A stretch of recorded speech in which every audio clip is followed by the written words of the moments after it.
poor girl mistook her millionaire boss. For a waiter, his response shocked everyone. Before we begin, drop a comment and tell us where you're watching from. We love seeing how far these stories reach. The ballroom that evening gleamed like the inside of a snow globe. Light refracting off crystal chandeliers, gilded walls reflecting the soft golden glow of candlelight. Everything was polished to perfection. The marble floors, the silver trays, even the practiced smiles of the city's elite as they mingled over flutes of champagne.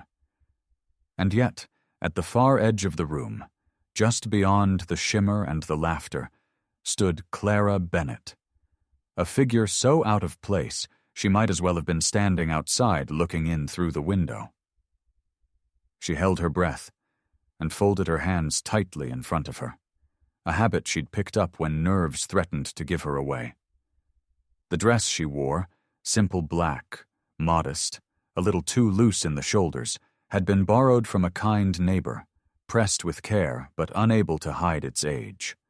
Her shoes, scuffed at the toes, pinched with every cautious step she took. Clara was not born for this world of silk gowns and polished cufflinks. She was a small-town girl with calloused hands, the kind earned from long days waiting tables and late nights folding laundry at home. Her mother's medical bills stacked high on the kitchen counter. Her younger brother still too young to carry any of this weight beside her. But desperation, as it often does, has a way of shoving courage into the heart of those who have run out of choices. So Clara stood there, quietly, on the fringe of the party, her stomach twisting in knots, rehearsing over and over what she might say if she could get just 5 minutes with someone who mattered. 5 minutes could change everything. And then, as if the universe had answered her silent plea, a sharply dressed man approached, weaving gracefully through the crowd with a silver tray balanced effortlessly in his hand. Clara's eyes lifted.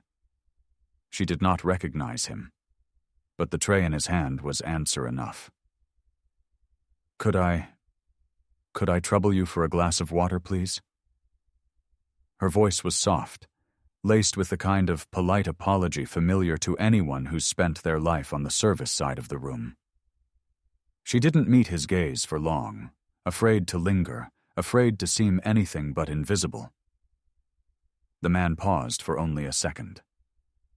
And then he smiled, not the tight, distant smile of a server forced into niceties, but something warmer, amused even. "Of course," he said simply. He returned moments later, offering the glass of water with the kind of grace that made Clara exhale in relief. She whispered a thank you, clutching the glass a little too tightly, and turned away, eager to sink back into the safety of the shadows. But the night had other plans. The soft hum of conversation soon dimmed as a voice echoed from the stage, calling for attention. "Ladies and gentlemen, thank you for joining us this evening. It is my pleasure to introduce the new CEO of Smith Enterprises, a man whose leadership and vision promise an exciting future. Please welcome Nicholas Smith." Polite applause rose around the room. Heads turned toward the stage.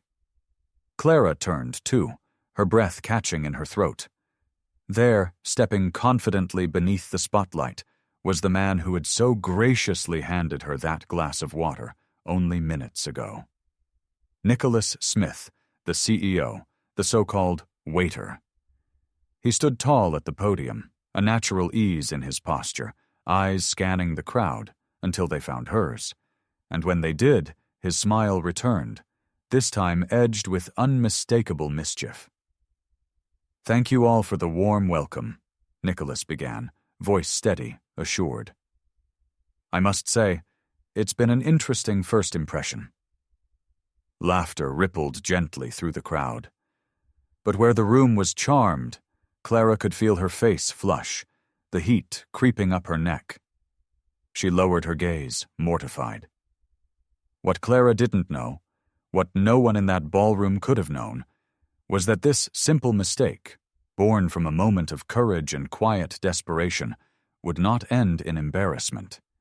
It would be the beginning of something neither of them could have predicted.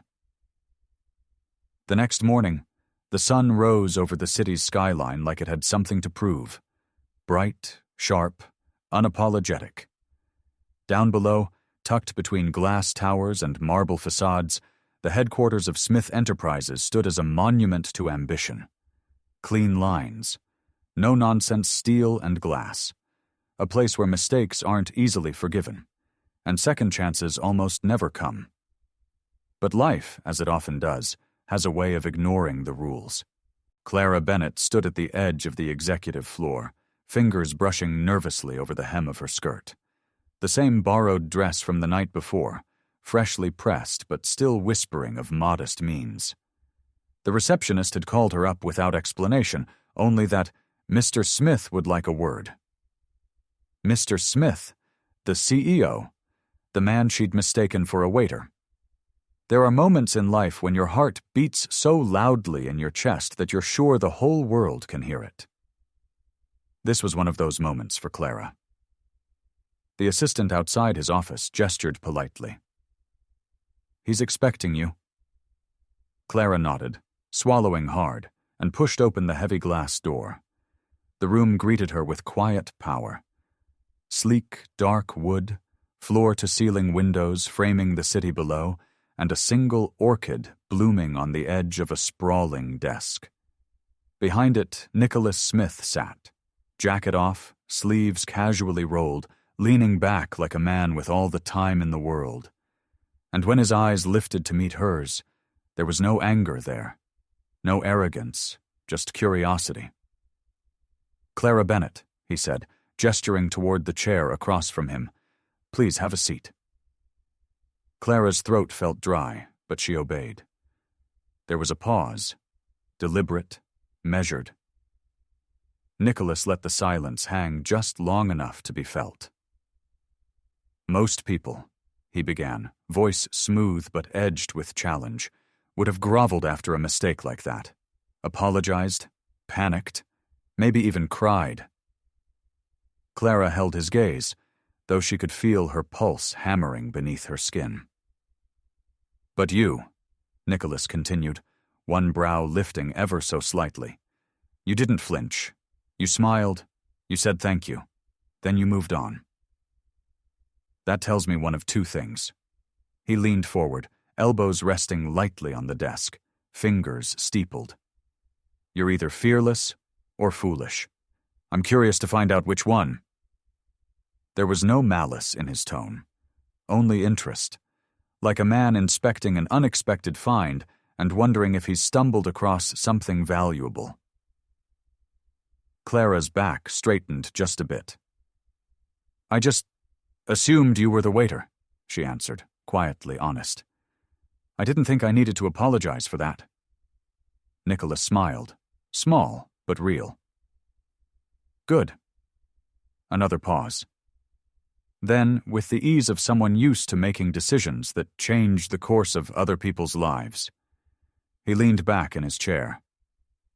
"I have a temporary position open, assistant to the CEO, trial basis. I'm not looking for a yes man. God knows I'm surrounded by enough of those already. What I need is someone who's not afraid to tell me when an idea is terrible. Someone who sees things differently." Clara blinked, uncertain whether this was some elaborate joke. Nicholas saw the hesitation flicker across her face. "This isn't charity, Miss Bennett," he added, his voice softening only slightly. "You'll either earn the position, or you won't." It wasn't the offer itself that stunned Clara. It was the way he offered it, not as a favor, not as a pity gesture, but as a challenge. And for a girl who'd spent her whole life being overlooked, underestimated, dismissed, it was exactly the kind of challenge she'd been waiting for. She met his gaze fully now, the nerves giving way to something steadier beneath. "When do I start?" she asked. Nicholas gave a slow, approving nod. "Monday, 8 sharp." And just like that, the door she'd been waiting to crack open had swung wide. But Clara couldn't know, that stepping through it would lead her into far more than just a new job. It would lead her straight into the heart of a story neither of them had planned on living.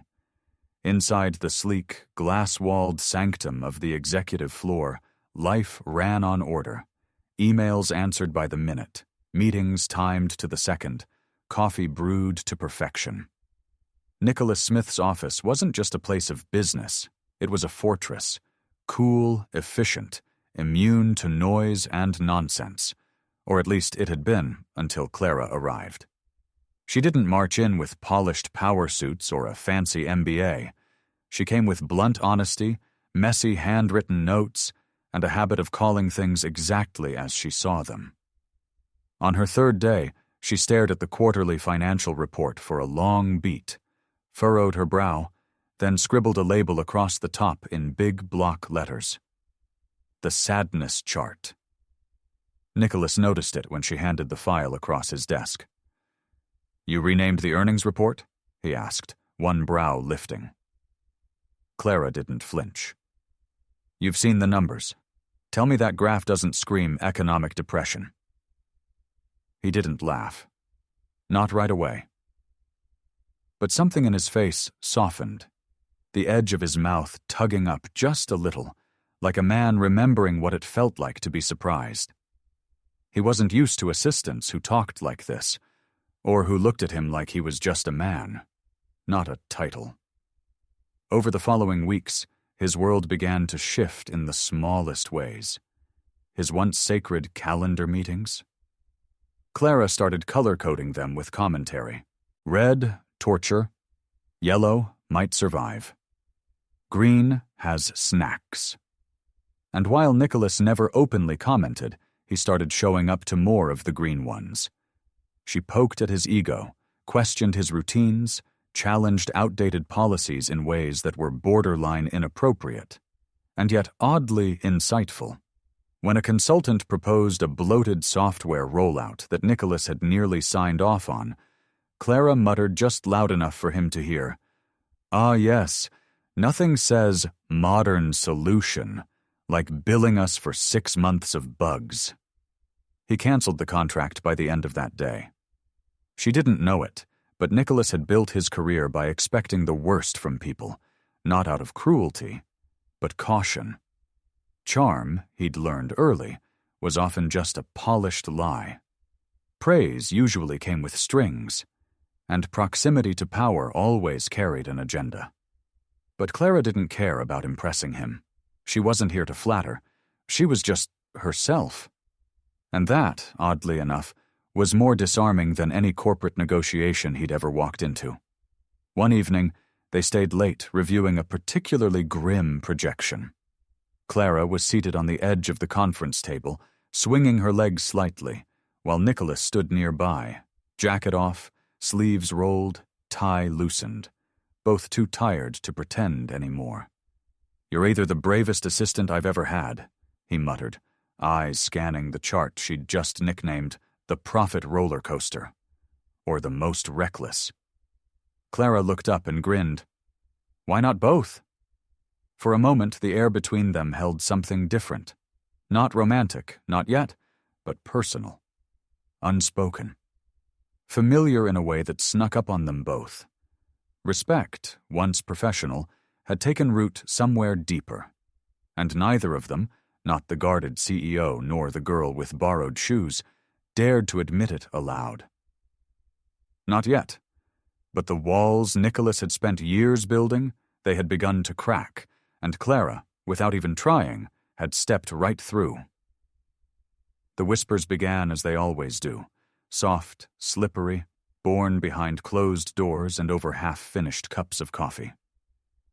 In the world of corporate giants like Smith Enterprises, words moved faster than facts, and speculation was often more satisfying than truth.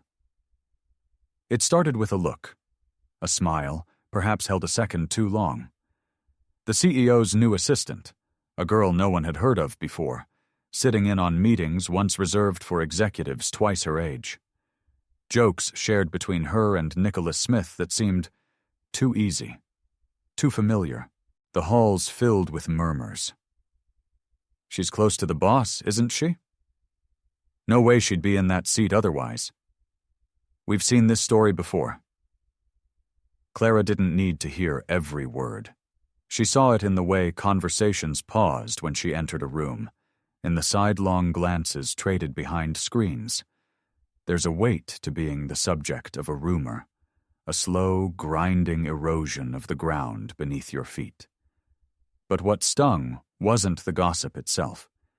It was the realization that no one seemed interested in how hard she worked, how many late nights she stayed behind after the others had gone home, how she triple-checked reports, asked the hard questions, pushed back when something didn't make sense. In their eyes, her effort had already been discounted, reduced to proximity.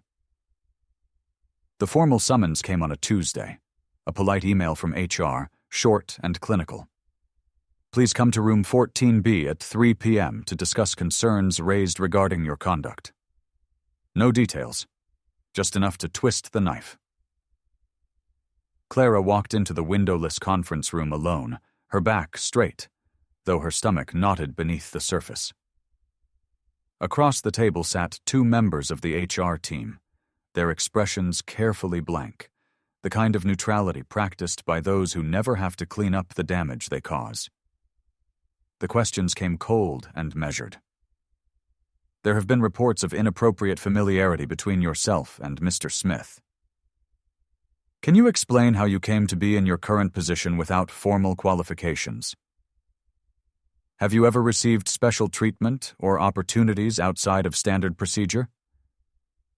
Clara answered each question with calm, deliberate honesty. No apologies, no flustered defense. She had nothing to confess, but she felt the sting of their disbelief anyway, like being asked to prove her worth not through skill, but by denying scandal. It didn't take long for the gossip to find its way to Nicholas. A stray comment, overheard in the hallway, the slight shift in posture of the board members when Clara entered the room. And then, finally, the words spoken plainly enough that even he could not ignore them.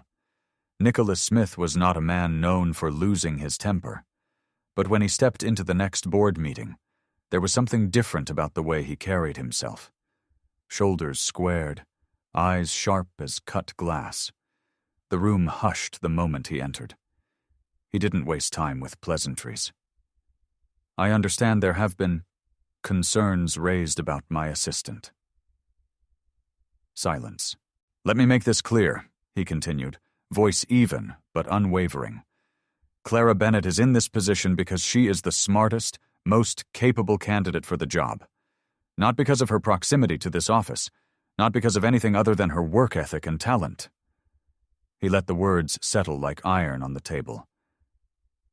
If anyone here believes otherwise, I invite you to speak openly, now. No one did, because cowards rarely do when the room is lit. Nicholas's gaze swept across the faces of his team, pausing just long enough on each one to make sure they understood exactly what kind of man they were dealing with. And then, as quickly as he'd arrived, he turned and left, leaving the room heavy with the weight of words no one dared to repeat. But damage, once done, doesn't mend so easily. Clara heard about the confrontation. She heard what Nicholas had said on her behalf. And though a part of her was grateful, deeply, another part ached with the quiet knowledge that the doubt would never fully disappear, because rumors, like seeds, take root in the cracks, and even when the storm passes, the soil remembers. Clara didn't cry. She didn't rage. But that night, when the office had emptied and only the hum of city lights remained, she sat at her desk a little longer, fingers resting on the edge of her keyboard, staring at the screen, seeing none of it, and wondering, not for the first time, if anyone would ever see her for who she really was, or only for where she stood. There's a certain kind of quiet that falls over an office building late at night, long after the last emails have been sent, after the elevators have gone still. It's the kind of silence where only the soft hum of the fluorescent lights remains, and the faint tapping of keys from someone who refuses to leave. Clara Bennett was still there. While others packed up and walked away, leaving the tension of the day behind, Clara stayed.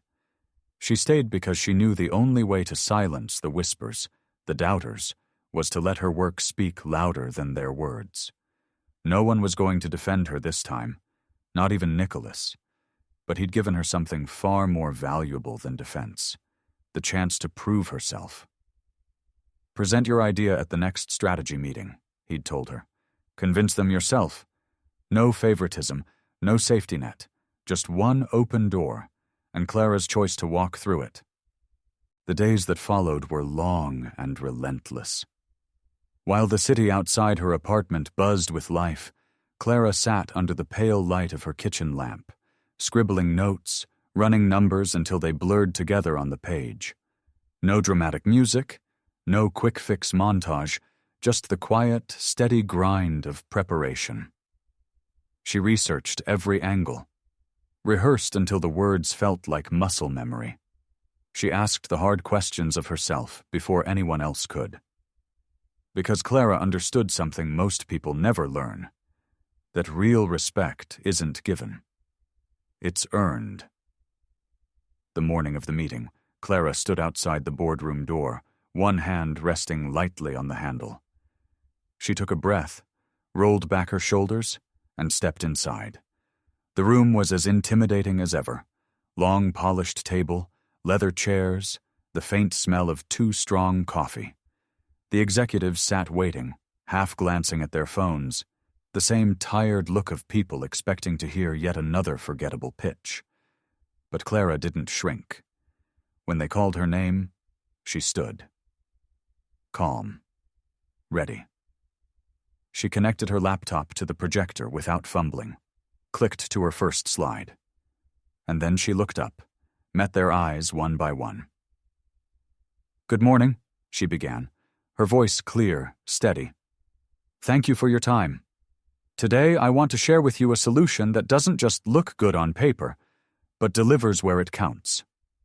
No buzzwords, no filler, no desperate need to impress, just facts, insight, ideas that held weight." She pointed out gaps others had missed. She offered strategies grounded in real numbers, not wishful thinking. And when she spoke, she didn't rush to fill the silence. She let her words land. Let them breathe. Slowly, the energy in the room shifted. Phones were lowered, arms uncrossed. People began to lean forward. By the time Clara reached her final slide, the room wasn't just listening. They were paying attention. When she finished, there was a beat of silence, the kind that doesn't happen unless people are genuinely thinking. Then the applause came. It wasn't forced. It wasn't polite. It was real. Nicholas sat at the far end of the table, watching. He didn't nod dramatically. He didn't offer a broad smile, but his eyes held something solid, a quiet respect that spoke volumes. And Clara? She didn't beam.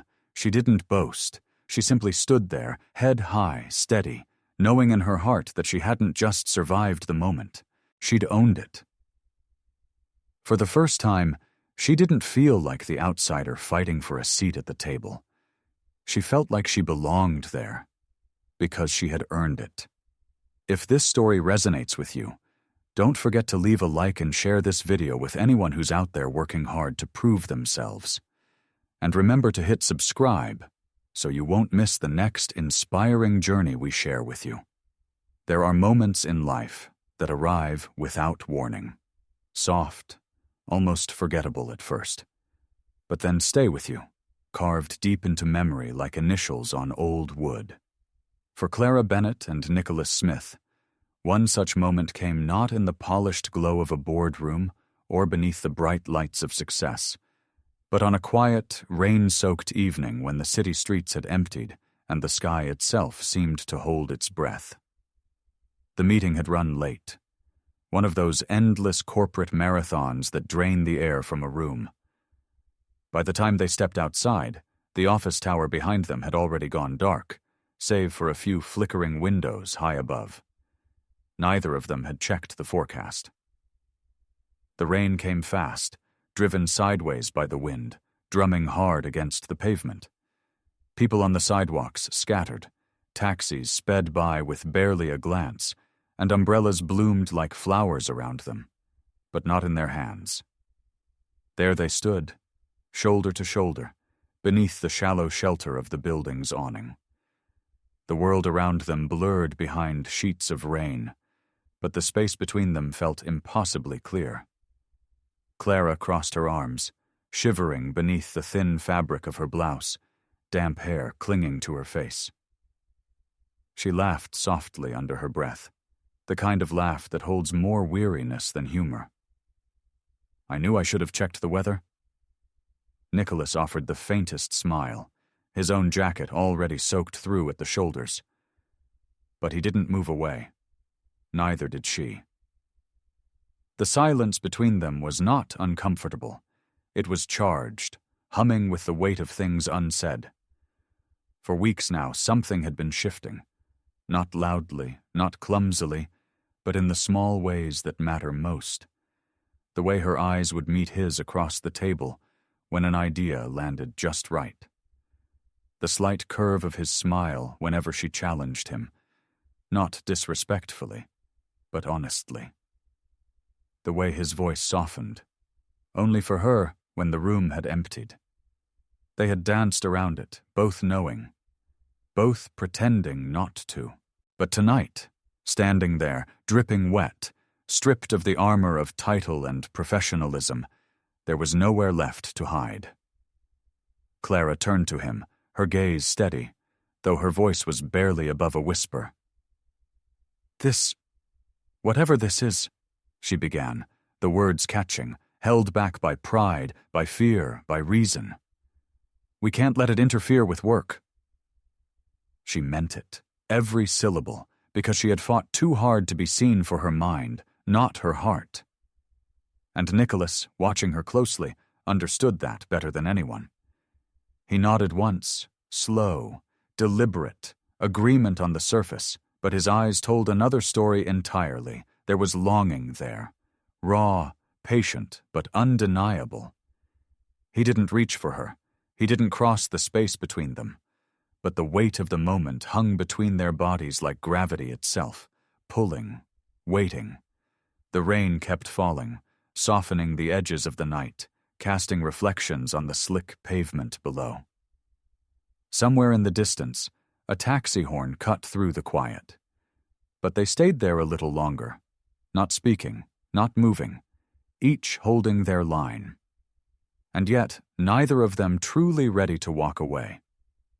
Because some lines, once crossed, cannot be uncrossed, and both of them knew they were standing at the edge. Some decisions are not made in moments of anger or heartbreak. The hardest choices, the ones that shape us, are often made in quiet resolve, with clear eyes and steady hands. For Clara Bennett, this was one of those moments. The bond between her and Nicholas Smith had grown, undeniable, complicated, delicate. But affection, however genuine, had never been the foundation Clara wanted to stand on. Not here. Not in this place where the line between admiration and assumption could blur too easily. So when the offer came, an opportunity to lead a non-profit dedicated to empowering underprivileged youth, the kind of work that had always called to her heart, Clara felt the weight of the decision before the words were ever spoken aloud. She spent a long night thinking it through, sitting by the window of her small apartment, watching the city lights flicker against the glass. It wasn't a question of ambition. It was about something deeper. It was about ownership of her own story. The next morning, Clara requested a meeting. Nicholas was standing by the window when she walked into his office, hands in his pockets, his gaze lost somewhere beyond the skyline. He turned when he heard her footsteps, and before she said a word, he already knew. But he didn't interrupt. He let her speak. "I've been offered the director position at Horizon Foundation," Clara began, voice steady, though she could feel the tremor of emotion tightening in her throat. It's the kind of work I've always wanted to do. Work that matters to me in a different way. Nicholas listened, his expression unreadable, but not cold. I'm grateful for everything I've learned here, she continued, searching his eyes now. But if I stay, I'll always wonder if people believe I'm here because of you. Because of us. The room held its breath. Nicholas exhaled slowly, then nodded once. You're extraordinary, Clara, he said softly, his voice stripped of any defense or persuasion. I would never ask you to stay if it means holding you back. No pleading, no promises to wait, just truth. Because he understood. He respected the choice, even as it quietly broke something inside him. Clara smiled, faint but genuine, her eyes bright with unspoken gratitude. Thank you, she whispered, for seeing me, for giving me the chance to prove myself. Nicholas offered a small smile in return, though the ache behind it was impossible to hide. Go do something great, Clara.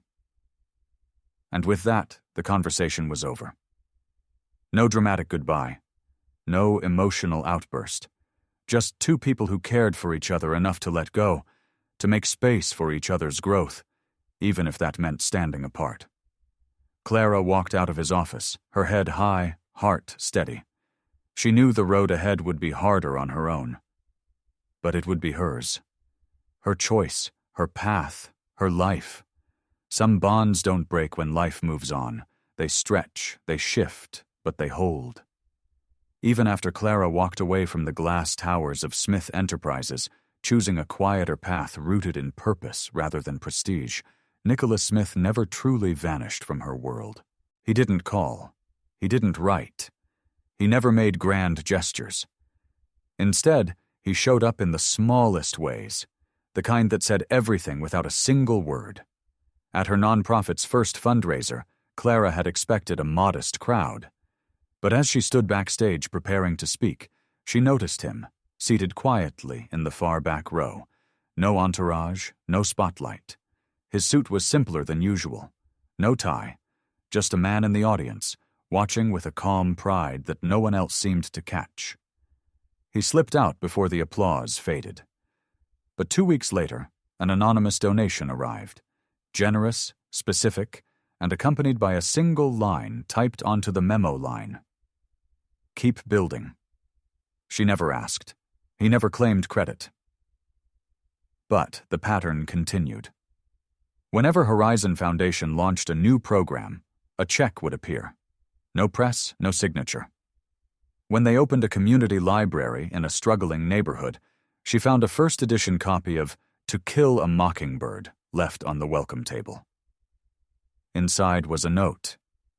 Some books change the world, so do some people. Always quiet, always from a distance. Clara never told anyone, never needed to, because some things, the rare things, live deeper than declarations. She thought of him often, but not with longing or regret, with respect, because Nicholas hadn't tried to pull her back into his world. He simply chose to keep showing up in hers. Not as a man claiming space, but as someone who understood what it meant to support without possession.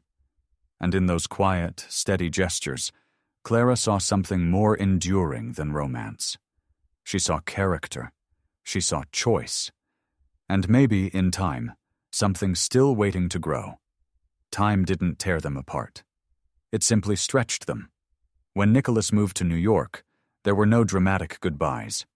Just the quiet understanding that life was pulling them in different directions. Clara stayed behind, pouring herself into the foundation.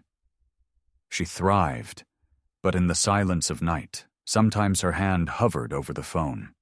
Not to call, just to remember. And Nicholas? His new world was sleek and full of momentum, but it felt hollow. He kept a photo of Clara's library on his desk. Sometimes he drafted messages he'd never send. You'd love this nonprofit I toured today, then deleted them, Because sometimes love lives better unspoken. They didn't chase each other. They grew, apart but not away. And in that distance, something stronger took root. Months passed.